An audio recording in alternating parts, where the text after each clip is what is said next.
지난주에 저희 집에서 작은 공사를 하나 했습니다. 곰팡이 제거를 위한 페인트 칠이었습니다. 저와 아내 둘이서 산다면 그냥 적당하게 하고 살 수 있었지만 또 아이에게 해가 될까봐 곰팡이를 제거하기로 했습니다. 사실 이번이 처음 한 건 아닙니다. 지난번에 여름이 되기 전에 임시 방편으로 이제 벽지 위에 있는 곰팡이를 제거제로 좀 닦아냈습니다. 나름대로 깨끗이 닦았는데 시간이 지나고 나서 보니까 다시 곰팡이가 생기는 겁니다. 그래서 이번에는 아예 뿌리를 뽑을 생각이었습니다. 방 안에 있는 물건도 다 드러내고 장판도 꺼내고 벽에 있는 곰팡이 벽지를 다 긁어냈습니다. 그리고 나서 제거제를 다시 발라서 완전히 죽이고 그 위에는 천연 페인트, 천연 항균 페인트로 깨끗하게 칠해버렸습니다.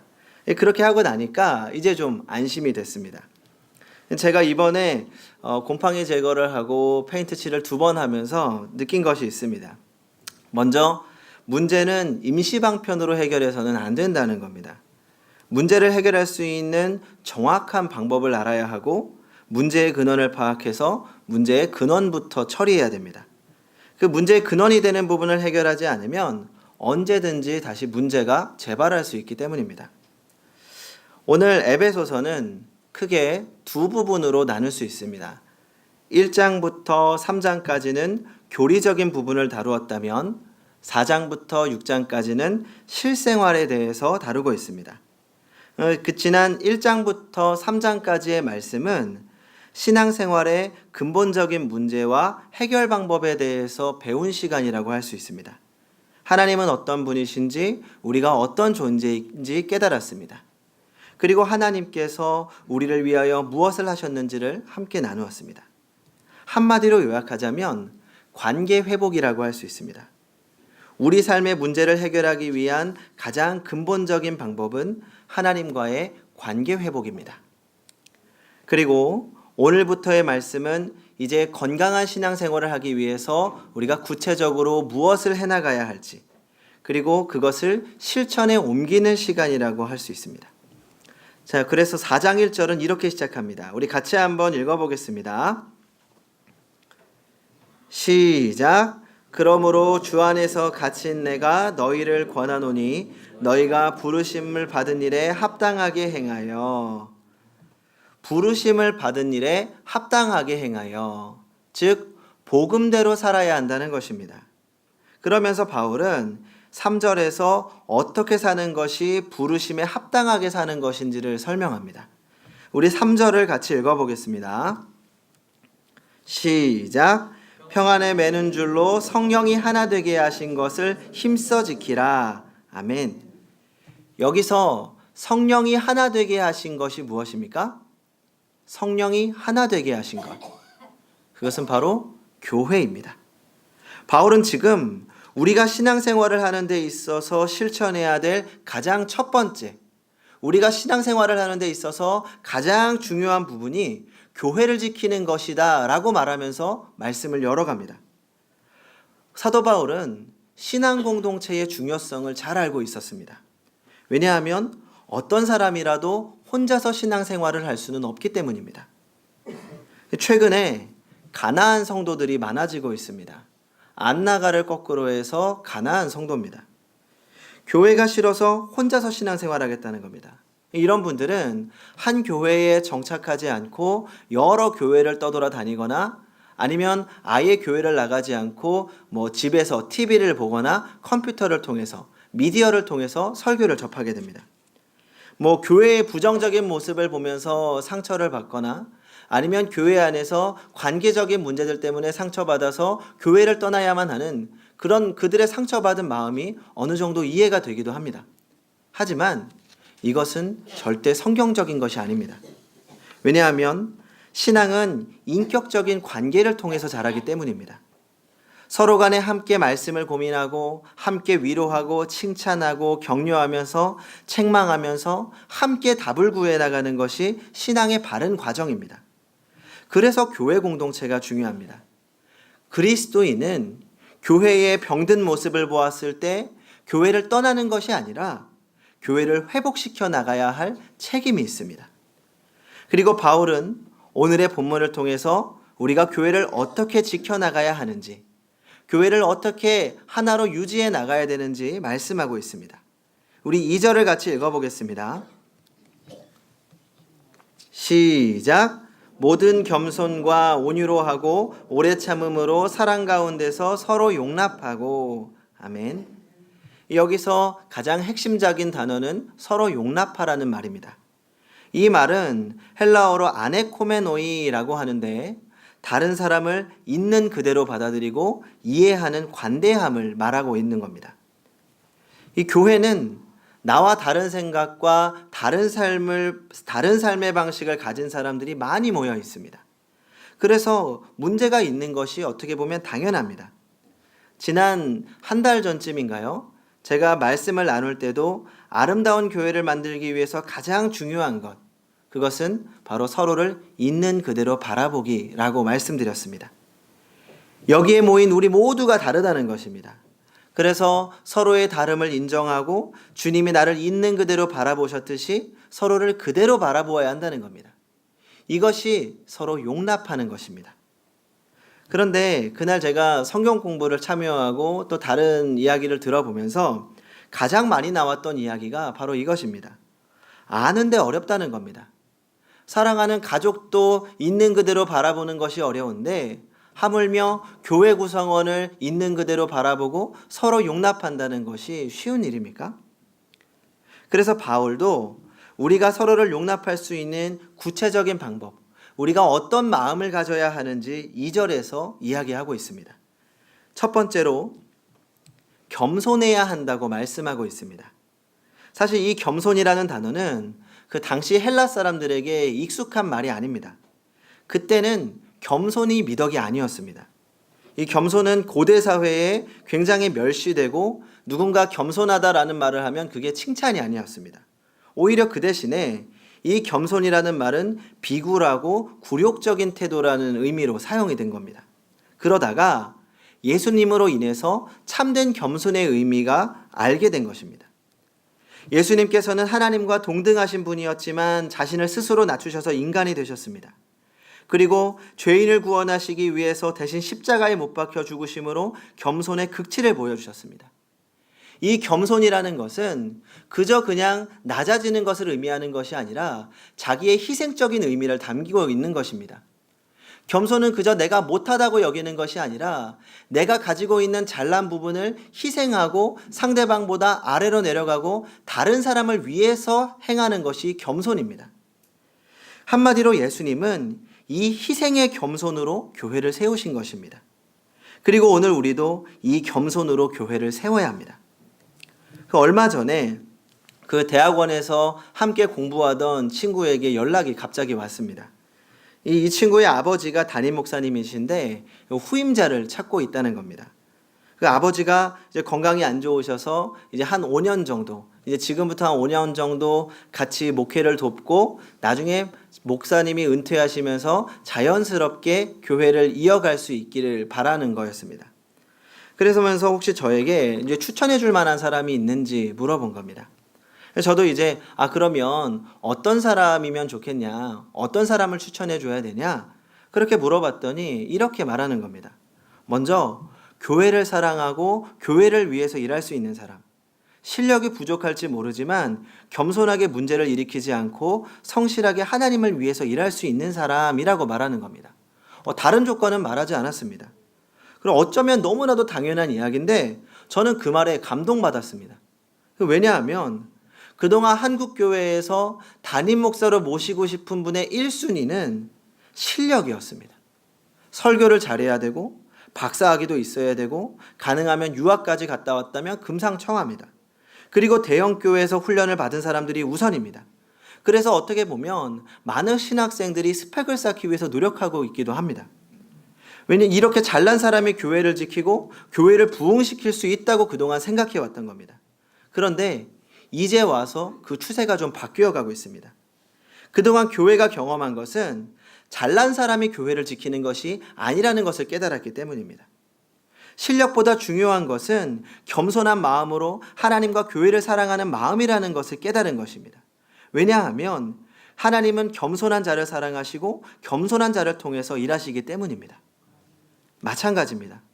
교회 안에서도 교만한 사람은 반드시 분열을 일으킵니다. 초대교회의 대주교인 크리스토스톰은 이런 말을 했습니다. 권세를 사랑하는 것만큼 교회를 분열시키는 것은 아무것도 없다. 교회를 분열시키는 것은 교만이라는 말입니다. 우리는 먼저 하나님 앞에 겸손해야 합니다. 그리고 그분의 십자가 앞에 겸손해야 합니다. 그리고 사람 앞에 겸손해야 합니다. 내가 가장 죄인입니다. 내가 가장 부족합니다. 나를 먼저 낮출 때에만이 교회의 하나됨을 지킬 수 있는 것입니다. 두 번째로 서로를 용납하기 위해서 온유해야 한다고 말씀하고 있습니다. 사람들은 온유라고 이야기하면 부드러운 것 혹은 연약한 것을 떠올리기가 쉽습니다. 그런데 이 온유라는 말은 헬라어로 프라우퍼스라는 단어인데 이 단어는 특별히 야생마가 길들여져서 있는 상태를 표현할 때 쓰는 말입니다. 이 야생마가 힘이 넘친다고 해서 명마는 아닙니다. 그 야생마가 주인의 지배와 조종을 받을 때 비로소 명마가 되는 겁니다. 이것이 성경에서 말하는 온유입니다.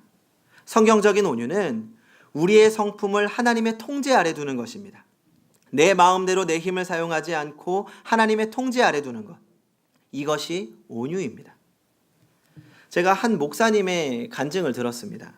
그분은 군대에서 예수님을 믿기 시작했다고 합니다. 자기가 군대에서 최고 고참이 되었을 때 이등병이 한 명 들어왔는데 그 이등병이 예수 믿는 사람이었답니다.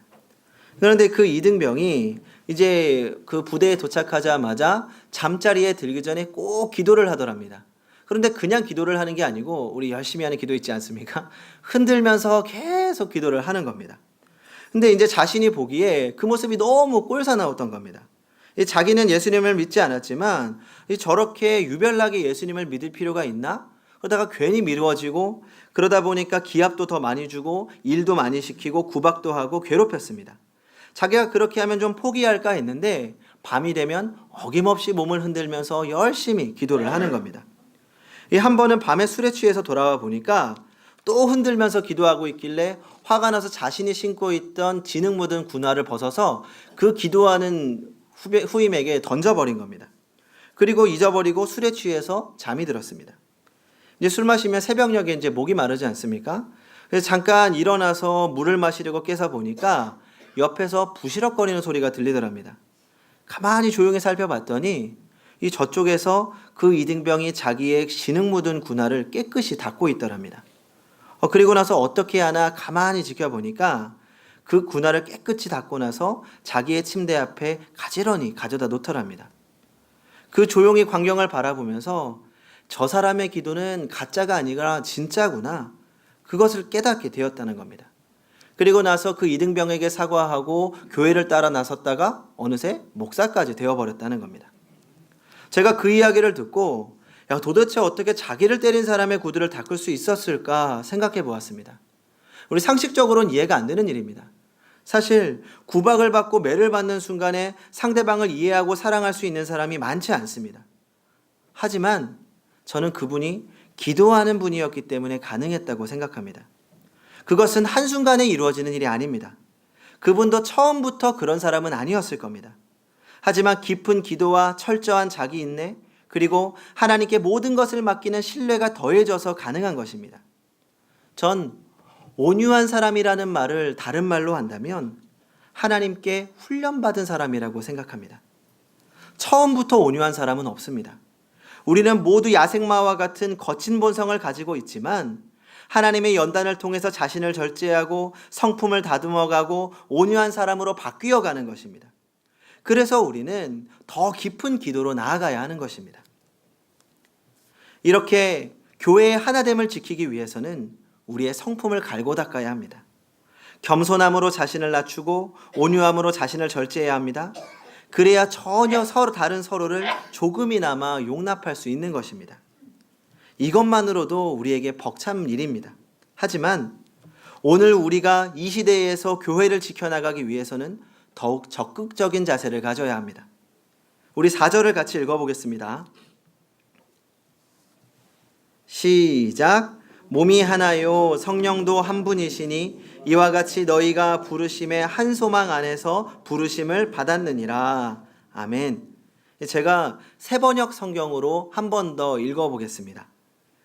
그리스도의 몸도 하나요 성령도 하나입니다. 이와 같이 여러분도 부르심을 받았을 때 그 부르심의 목표인 소망도 하나였습니다. 무슨 말입니까?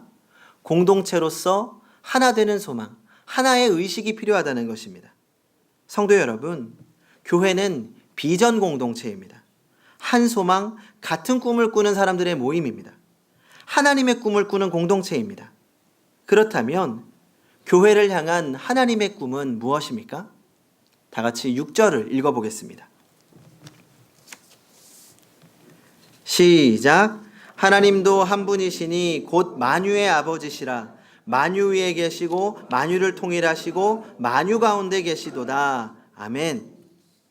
오늘 이 시대에서 교회가 살아남기 위해 기억해야 할 가장 중요한 말씀 중에 하나입니다.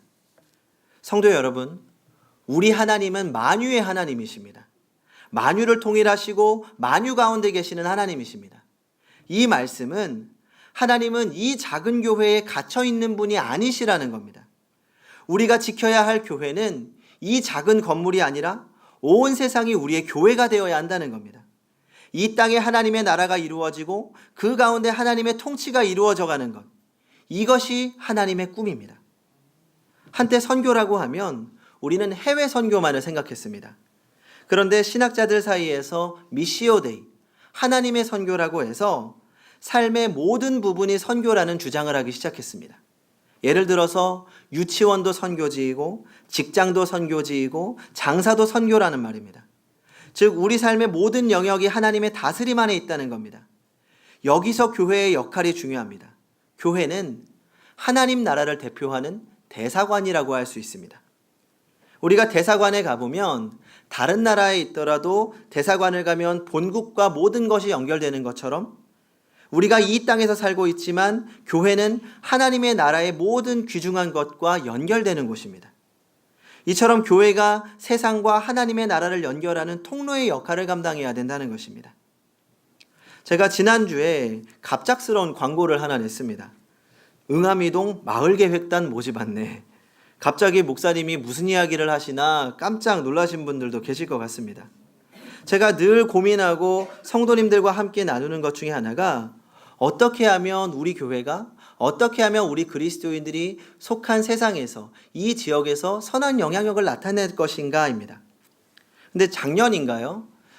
TV에서 TV 드라마 중에서 응답하라 1988이라는 드라마가 있었습니다. 좀 지났는데 1988년도를 배경으로 한 드라마입니다. 제가 그때는 보지 못했고 나중에 지나서 좀 보게 됐습니다. 그런데 맨 처음 드라마가 시작하는 1회의 첫 장면이 굉장히 인상 깊었습니다. 이 5명의 동네 친구들이 한 집에 모여서 작은 TV를 보고 있었습니다. 그러다가 오후 6시가 되니까 아주머니 한 분이 크게 소리를 질렀습니다. 누구야, 밥 먹어라. 잠시 후에 또 다른 아주머니가 나와서 소리를 지릅니다. 누구야, 밥 먹어라. 그 소리를 듣고 동네 아이들이 각자의 집으로 돌아가는 겁니다. 그러면 어머니가 접시에 음식을 담아주면서 앞집에 가져다 주라고 이야기합니다. 이 앞집에 접시를 가져가면 또 아주머니가 잠깐 기다리라고 하면서 다른 음식을 나누어 줍니다. 그렇게 5명의 친구들이 서로의 집을 몇 번 왔다 갔다 했더니 5명의 친구들이 집에서 각자 모두 똑같은 반찬으로 밥을 먹는 모습을 봤습니다. 그 장면을 보는데 따뜻한 정을 느낄 수 있었습니다. 그때는 그랬습니다. 그런데 점점 세상이 개인주의적으로 변하면서 바로 옆집에 누가 있는지 알지도 못합니다. 가장 어색한 순간이 옆에서 집을 열려고 열쇠를 열고 있는데 옆집에서 나오는 순간입니다. 인사를 해야 될지 말아야 될지. 층간소음으로 살인이 일어나고 서로 간의 이기심으로 인하여서 다툼이 끊이지 않습니다. 이렇게 각박해져가는 시대 속에서 교회가 하나됨을 만들어가는 중심이 되면 좋겠다는 생각을 했습니다. 그 세속적인 정이 아니라 하나님의 사랑이 중심이 되어서 잃어버린 관계를 회복하기를 바라는 것입니다. 그래서 교회를 중심으로 따뜻한 마을이 형성되고 믿는 사람이든지 믿지 않는 사람이든지 교회를 편하게 생각하고 소통하고 자연스럽게 그 가운데에서 그리스도인의 삶을 통해서 복음을 전하고 싶다는 생각을 했습니다. 그래서 제가 마을 만들기라는 사업을 들었을 때 이게 어떻게 하면 하나의 기회가 되지 않을까라는 생각이 들어서 급하게 광고를 했던 겁니다. 우리 교회가 마을의 일부가 되어서 함께 만들어가고 그 가운데에서 교회의 역할을 감당하면 좋겠다 생각했던 겁니다. 성도 여러분, 우리는 교회를 단지 나의 필요를 채울 수 있는 학원이나 백화점쯤으로 생각해서는 안 됩니다. 교회는 하나님 나라의 한 부분이면서 교회를 통해 온 세상이 하나님의 다스림과 통치를 받는다고 생각해야 합니다. 하나님의 백성에게 가장 중요한 것은 진리로 다스려지는 것입니다. 자신의 은사를 발휘하고 자아를 실현하는 것은 그 다음 문제입니다. 그래서 바울도 우리가 신앙생활을 하는 데 있어서 가장 첫 번째, 모든 문제 앞에서 교회를 지켜야 한다고 힘써 외치고 있는 것입니다.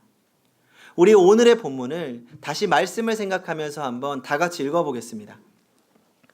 에베소서 4장 1장부터 6절까지입니다.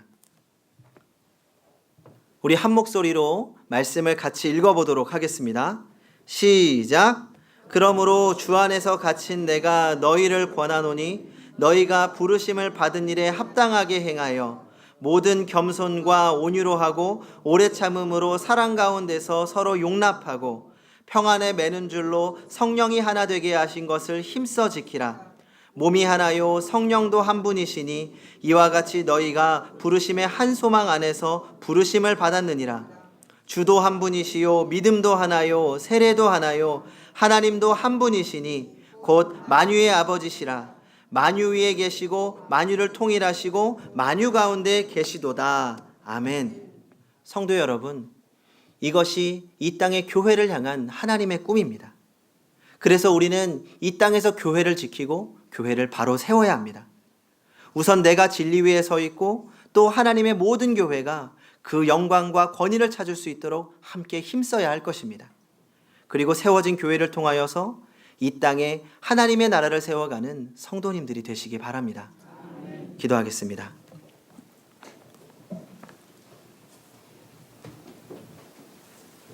교회의 머리 되신 주님, 주님의 몸된 교회가 아파하고 신음한 것을 바라볼 때마다 우리의 마음 또한 함께 아파집니다. 주님의 꿈이요 희망이신 이 교회가 다시 회복되게 하여 주시옵소서. 처음으로 하나 되게 하신 교회를 힘써 지키는 그리스도인의 삶을 살게 하여 주시옵소서. 겸손과 온유로 서로 용납하게 하시고 나아가 만유의 하나님이 다스리시는 온 세상이 교회가 되게 하여 주시옵소서. 하나님의 꿈이 우리 행복한 교회를 통하여 이루어지기를 원합니다. 하나님의 꿈이 우리 성도를 통하여 이루어지기를 원합니다. 때로는 어렵고 힘들지라도 주님이 주신 마음으로 교회를 지켜나가는 성도의 삶을 살게 하여 주시옵소서. 예수님의 이름으로 기도하옵나이다. 아멘.